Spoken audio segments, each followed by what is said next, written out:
সরকারি নেশা মুক্তি কেন্দ্রের রড সিমেন্ট পাথর চুরি 2 পান্ডা 3 মাস পর আটক পুলিশের হাতে।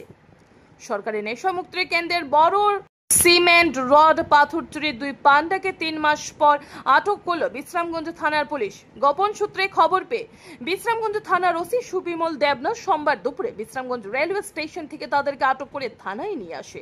দুই ভাই পুলিশের হাত থেকে বাঁচার জন্য বহিরাজ্যে যাওয়ার পরিকল্পনা তৈরি করে সেই মোতাবেক তারা সোমবার দিন বিশ্রামগঞ্জ রেলওয়ে স্টেশনে আসে রেলে উঠে বহিরাজ্যে চলে যাওয়ার জন্য, কিন্তু বিধিবাম গোপন সূত্রে পুলিশ খবর পেয়ে তাদের আটক করে রেলওয়ে স্টেশন থেকে। দুই চোরের নাম পঙ্কজ দাস এবং তার কাকাতো ভাই তাপস দাস।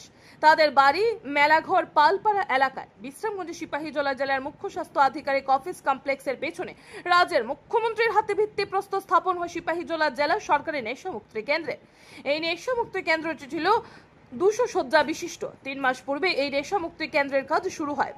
সরকারি ঠিকাদার স্বপন চন্দ্র দে এই নেশা মুক্তি কেন্দ্রের কাজ পেয়েছিলেন। তিনি কাজ দেখাশোনা করার জন্য সুপারভাইজার হিসেবে নিয়োগ করেছিলেন মেলাঘর পালপাড়ার পঙ্কজ দাসকে। কিন্তু পঙ্কজ দাস এই নেশা মুক্তি কেন্দ্রের কাজের জন্য সরকারি সাপ্লাই শ্যাম স্টিল কোম্পানি 10 জন রড 250 বস্তা স্টার্ট সিমেন্ট এবং 600 ফুট পাথর চুরি করে বাড়িতে নিয়ে যায়। চুরির মাল দিয়ে বাড়িতে বিশাল বড় বিল্ডিং তৈরি করছিল তারা। সন্দেহ হয় ঠিকাদারের এবং পুলিশের। তারা হানা দে পঙ্কজের বাড়িতে ঠিকাদার স্বপন চন্দ্র দে বিশ্রামগঞ্জে থানায় মামলা করেছিলেন 3 মাস পূর্বে, যার নম্বর PS case number 2025 BRZ 007 dated 1/04/2024 U S3163 of BNS and editing section 3165 of BNS Pankaj Das এবং তাদের ভাই তাপস দাসের নামে মামলা হওয়ার পর থেকে তারা পালিয়ে বেড়াচ্ছিল। তারা বেল পিটিশন পাওয়ার জন্য এডিশনাল সেশন কোর্টে আবেদন করেছিল, কিন্তু রিজেক্ট হয়েছে। এরপর তারা উচ্চ আদালতে বেল পিটিশন দাখিল করে উচ্চ আদালতও তাদের বেল পিটিশন খারিজ করে দেয়।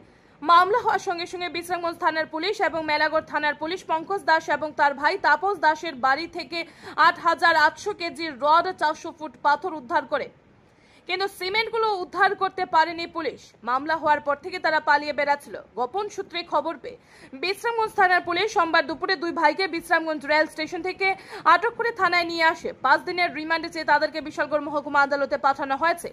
এই ঘটনার সঙ্গে আর কে কে আছে, কোথায় সরকারি জিনিসগুলো বিক্রি করেছে, এই সমস্ত বিষয়গুলো জানার জন্য তাদেরকে 5 দিনের রিমান্ডে চেয়ে বিশালগড় মহকুমা আদালতে পাঠানো হয়েছিল সংবাদ মাধ্যমের মুখোমুখি হয়ে জানিয়েছেন বিশ্রামগঞ্জ থানার ওসি সুবিমল দেবনাথ। এই ঘটনা আবারও প্রমাণ করে আইনের হাত থেকে সাময়িক পালিয়ে বাঁচতে পারলেও বেশি দিন পালিয়ে বেড়ানো যায় না। আইনের হাত অনেক লম্বা, একদিন না একদিন আইনের হাতে আটক হতেই হবে। আর সেটাই হলো। 3 মাস পালিয়ে বেড়ানোর পর পুলিশের হাতে আটক হতে হয় দুই ভাই পঙ্কজ দাস এবং তাপস দাসকে। দুই চোর পুলিশের হাতে আটক হওয়া সত্ত্বেও নিঃশ্বাস ফেলেছেন নেশা মুক্তি কেন্দ্রের সরকারি ঠিকাদার Swapan Chandra. Bureau report RA Dharmanagar. গত 1/4/2025 ইংরেজি তারিখে আমাদের থানাতে এখানে যে কন্ট্রাক্টর আছে, যে নেশা মুক্তি কেন্দ্রের কন্ট্রাক্টর স্বপন চন্দ্র দে, উনি আমাদের একটা অভিযোগ জানায় যে ওনার যে সুপারভাইজার আছে পঙ্কজ দাস এবং ওনার ভাই তাপস দাস, তারা মিলে এখান থেকে প্রায় 10,000 কেজির মতো আপনার রড এবং 600 ফুট আপনার স্টোন চিপস এবং 250 বস্তা সিমেন্ট এখান থেকে তারা চুরি করে নিয়ে গেছে।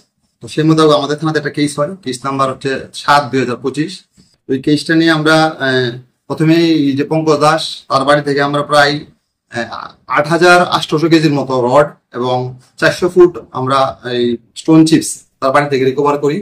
এবং গত 3 মাস এই পঙ্কজ দাস এবং এই যে তাপস দাস, তারা সম্পর্কে কাকাতো ভাই, তারা পলাতক ছিল। আমরা বিভিন্ন সময় ওদেরকে অ্যারেস্ট করার জন্য বিভিন্ন জায়গায় রেড করেছি, কিন্তু আমরা ওদেরকে অ্যারেস্ট করতে পারিনি।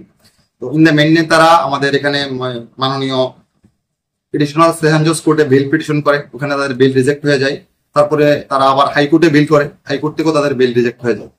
তো আজকে সকালবেলা আমরা একটা গোপন খবরের ভিত্তিতে তারা দুই ভাইকে বিশ্রামগঞ্জ রেল স্টেশন থেকে আমরা তাদেরকে গ্রেপ্তার করতে সক্ষম হয়েছি এবং আমরা আজকে তাদেরকে মাননীয় কোর্টে প্রেরণ করেছি 5 দিনের পুলিশ রিমান্ড চেয়ে। এটা বিশ্রামগঞ্জ থানা।